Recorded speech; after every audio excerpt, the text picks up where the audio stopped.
Untuk tahun ini saya pilih ada 12 emiten yang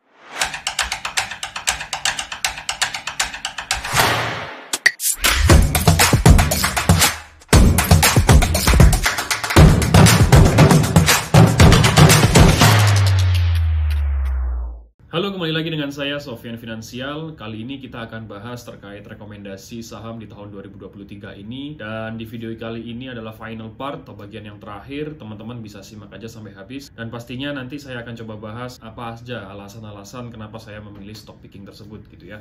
Baik, kita langsung mulai aja teman-teman. Jadi untuk menentukan stock picking di tahun ini saya mengambil dari 4 tematik ini ya, yaitu inflasi yang ada di Amerika, lalu ada resesi yang kedua, dan Fed rate, suku bunga yang ada di Amerika, dan bagaimana ekonomi Indonesia itu sendiri. Dan tentu 4 hal ini akan menjadi bagian alasan sebagai latar belakang bagaimana stock picking di tahun ini, bahkan ini juga yang akan berpengaruh di tahun 2024 juga gitu. Yang pertama kita akan bahas dari sisi soal resesi dulu. Biasanya kan di media atau mungkin teman-teman selalu membahas ekonomi Amerika itu resesi. Nah, kita melihat dari sisi Amerika terlebih dahulu ya, karena kenapa? Karena sebagai hegemoni yang ada di dunia. Ketika Amerika terjadi resesi tentu akan berpengaruh pada negara-negara yang lain. Dan sebelumnya resesi itu sebenarnya apa gitu. Kalau kita lihat secara singkat bahwa resesi itu decline in real GDP atau penurunan pertumbuhan ekonomi ya. Itu singkatnya. Lalu yang kedua tidak terkontrolnya inflasi dan juga pengangguran itu meningkat atau unemployment spike dan reduce consumer activity, konsumsi atau consumer spending itu menurun dan bisnis scaling down. Nah, kalau kita melihat dari resesi itu seperti ini, maka kita sekarang tengok bagaimana data yang ada di Amerika. Apakah memang terjadi resesi atau tidak gitu ya. Nah, pertama, kalau kita lihat dari data pertumbuhan ekonomi, itu di Amerika mengalami kenaikan, teman-teman, dari Januari hingga di tahun 2022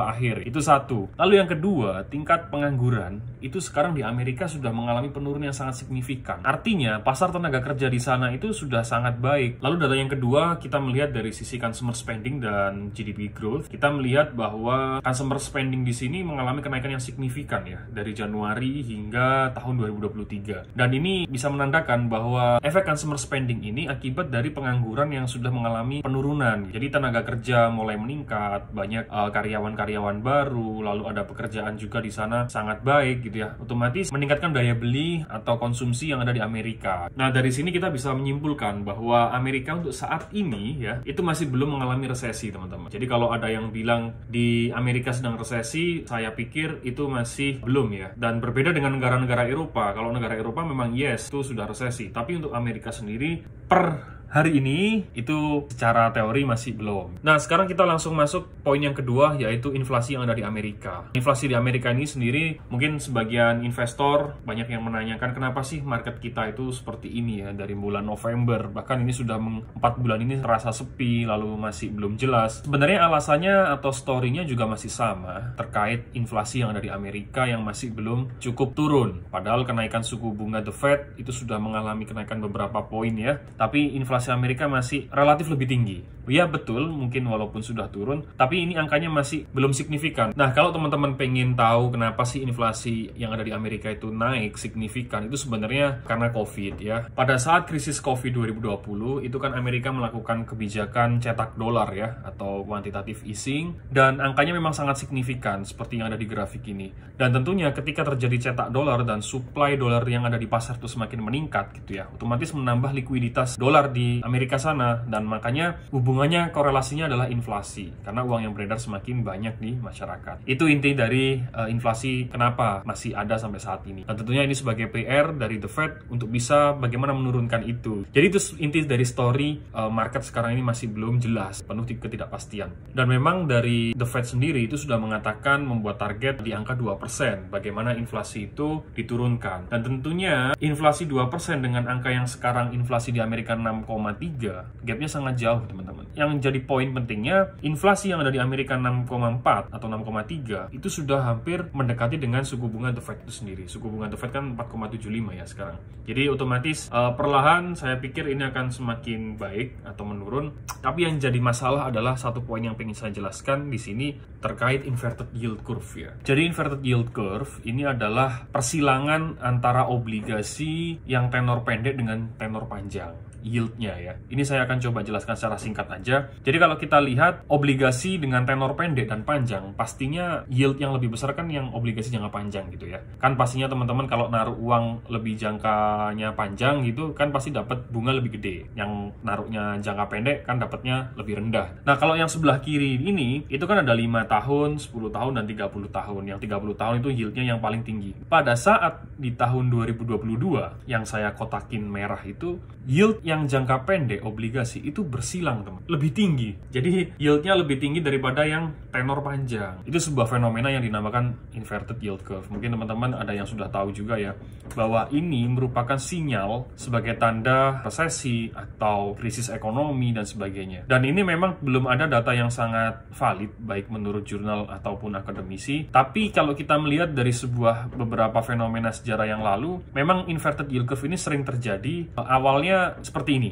baru setelah 2 tahun atau 3 tahun atau 5 tahun kemudian itu terjadi resesi. Kalau kita melihat persilangan seperti ini akan menimbulkan jangka pendek yieldnya lebih tinggi 5 tahun, lalu ada 10 tahun dan 30 tahun. Yang 30 tahun yang harusnya yieldnya lebih tinggi, dia paling bawah. Nah, kenapa ini bisa terjadi gitu ya? Jadi masyarakat itu akan membeli obligasi-obligasi dengan tenor panjang, teman-teman. Nah, ketika terjadi demand yang signifikan, pembelian pada tenor jangka panjang, otomatis yieldnya kan akan menurun tuh. Nah, pada tahun 2022 ini itu banyak investor yang melarikan dananya ke obligasi tenor panjang. Makanya obligasi tenor panjang yang 30 tahun ini mengalami penurunan yieldnya. Makanya terjadi persilangan, sedangkan 5 tahunnya malah naik karena terjadi penjualan obligasi. Nah, otomatis saya ulangin bahwa ini sebagai poin penting kita, bahwa ini merupakan sinyal sebagai resesi ataupun krisis ekonomi gitu ya. Nah, kalau kita lihat kenaikan dari treasury yield 5 tahun mulai 2021 itu kenaikannya sudah hampir 1400% teman-teman, atau 14 kali lipat. Dan tentunya ini sangat tinggi banget. Nah, pertanyaan saya adalah ketika suku bunga ini mengalami kenaikan dan yield obligasi ini juga naik gitu ya. Pertanyaan saya adalah sampai seberapa kuat nih neraca Amerika itu sendiri. Kenapa? Kalau kita melihat dari jurnal atau yang saya ambil dari komite The Fed, ketika terjadi kenaikan suku bunga, baik itu 0,5 basis point, itu sudah mengalami pembengkakan interest cost yang ada di neraca The Fed. Dan kalau sudah naik hampir 2% itu sudah nilainya sangat signifikan ya, hampir 1 kali lipat. Jadi tentunya kembali lagi ke pertanyaan saya tadi, sampai kapan kuatnya nih neraca The Fed gitu ya. Jadi untuk saat ini tuh sebenarnya The Fed penuh dilema ya, karena ketika menaikkan suku bunga untuk melawan inflasi itu sendiri, tentunya mereka harus memikirkan balance sheet The Fed. Makanya saya bisa ibaratkan seperti segitiga ini ya, saling terkait. Ketika dinaikin, beban bunganya akan menambah cukup signifikan. Tapi kalau nggak dinaikin, inflasinya masih tetap tinggi gitu. Makanya ini yang jadi ketidakpastian untuk saat ini gitu loh teman-teman. Jadi ini muter-muter terus teman-teman. Artinya The Fed sekarang nih pusing gitu. Apakah harus menaikkan suku bunga sampai berapa basis poin untuk bisa menurunkan inflasi itu sendiri? Nah, yang jadi permasalahan sekarang itu kenapa sih inflasi itu kok nggak turun-turun padahal kenaikan suku bunga The Fed ini sudah sangat signifikan gitu ya. Jawabannya adalah karena employment rate atau pasar tenaga kerja di sana yang sangat baik dan banyak karyawan atau buruh-buruh gitu ya. Itu kan consumer spending-nya kan naik yang saya jelaskan di awal tadi. Jadi karena faktor employment rate yang sangat tinggi, terus faktor consumer spending ya yang meningkat, tentunya ini akan menjadi PR berat buat The Fed. Dan menurut saya, ini sebagai disclaimer, Amerika akan diresesikan atau recession by design atau disetting gitu ya. Kenapa hal itu terjadi gitu ya? Karena mau nggak mau, suka atau tidak suka, untuk menurunkan inflasi itu sendiri, maka ya mau nggak mau harus dinaikkan lagi suku bunga terus-menerus. Ketika suku bunga itu mengalami kenaikan, otomatis beban-beban bunga perusahaan-perusahaan yang ada di Amerika juga ikut meningkat. Otomatis nanti akan lama-lama akan menyebabkan PHK dan segala macam. Dan inilah yang akan menjadi solusi. Inflasi itu menurun dari sisi kenaikan suku bunga ya, kebijakan moneter, dari sisi perusahaan dan employment rate itu akan mengalami penurunan, lalu ujung-ujungnya adalah consumer spending juga ikut turun. Makanya alhasil nanti inflasinya juga akan mengalami penurunan. Tapi yang jadi PR ya kembali interest cost dan balance sheet atau neraca di Amerika ya boncos gitu ya. Jadi saya pikir bahwa resesi menurut saya itu akan terjadi ya. Tapi dalam tanda kutip resesi ini cukup baik untuk dalam jangka menengah dan panjang agar inflasi itu mengalami penurunan gitu teman-teman. Jadi jangan dipandang resesi ini walaupun menurut saya disengaja, itu tetap kembali sebagai hal solutif untuk menurunkan inflasi itu sendiri. Jadi saya pikir resesi itu akan ada, tapi tidak tahu kapan waktunya persisnya. Yang jelas, dengan beberapa data yang saya kemukakan di sini, suatu saat Amerika akan mengalami resesi untuk menurunkan inflasi ini. ya. Lalu yang kedua kita masuk pada ekonomi Indonesia itu sendiri. Ini singkat aja teman-teman. Jadi Indonesia sendiri sudah pada kondisi pra-pandemic level dan GDP kita juga mengalami kenaikan pada akhir tahun kemarin cukup baik ya. Dan poin yang paling penting di sini adalah budget election atau pemilu di tahun 2024. Kalau kita melihat angkanya memang sangat naik ya, signifikan 2 kali lipat dari 25 triliun menjadi 76 triliun ya. Ini tentunya akan menambah likuiditas di pasar, hajatan ini bisa meningkatkan daya konsumsi masyarakat, dan sebagainya. Dan poin yang terakhir adalah BI sudah mengemukakan bahwa tidak akan lagi menaikkan suku bunga. Ini menjadi pertanda bahwa ekonomi kita sudah mulai normal dan mulai stabil, sehingga suku bunga tidak dinaikkan kembali. Nah, dari beberapa yang saya jelaskan, baik poin pertama yang ada di Amerika dan kondisi ekonomi, maka kesimpulan untuk tematik kita, untuk stock picking adalah pertama, pelemahan rupiah atau currency risk, lalu juga penguatan dolar akibat suku bunga itu naik, dan juga karena terjadi resesi maka saya akan menyediakan hedging untuk gold stock, dan tentunya kita melihat dari sisi valuation yang masih waras gitu ya. Dan terakhir adalah pemilu di tahun 2024 dan likuiditas yang ada di pasar akibat dari pemilu itu sendiri. Baik, kita masuk pada stock picking. Jadi ada beberapa sektor yang saya ambil. Yang pertama adalah di sektor otomotif, lalu ada sektor defensif, saya pilih banks, lalu juga di election atau pemilu yang masih related.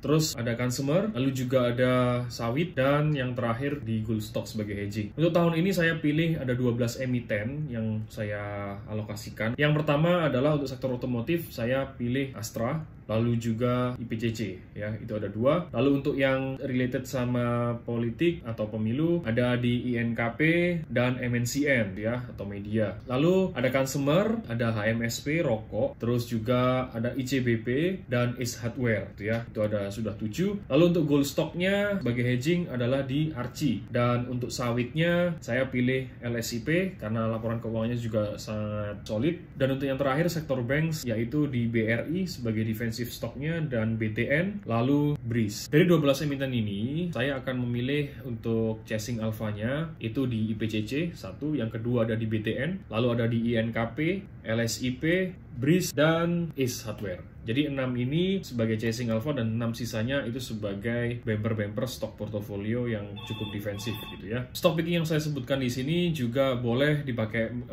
swing trade, lalu juga jangka menengah ataupun panjang, dan tentunya ini mungkin agak defensif ya untuk stok portofolio stock picking tahun ini, dan ini juga bisa akan berlaku di tahun 2024. Itu satu. Yang kedua, dari rekomendasi ini tentunya disclaimer, pastikan sesuai dengan profile investment teman-teman, dan juga tidak selalu di tahun ini pasti akan semua naik gitu ya. Yang seperti saya sebutkan, saya jelaskan di video saya sebelumnya bahwa sebaik apapun analisis teman-teman, baik kualitatif maupun kuantitatif, semua data-data kalian gunakan, tapi ada satu elemen yang harus tetap teman-teman pakai, yaitu sabar, karena saham butuh waktu, dan tentunya tidak semua dari stock picking dari 12 emiten ini pasti naik di tahun ini gitu ya. Bisa jadi apa yang nggak naik hari ini itu bisa naik di tahun berikutnya. Oke, itu aja teman-teman. Jangan lupa video ini bisa dibagikan kepada sobat investor yang lain, dan juga bagi teman-teman yang pengen juga join menjadi klien saya atau butuh advisory, mungkin sibuk dan segala macam, butuh pendampingan, bisa langsung DM saya baik melalui Instagram, Telegram maupun WhatsApp. Dan juga bagi teman-teman yang pengen diskusi bisa langsung berkomentar. Oke, itu aja. See you. Semoga bermanfaat. Salam cuan.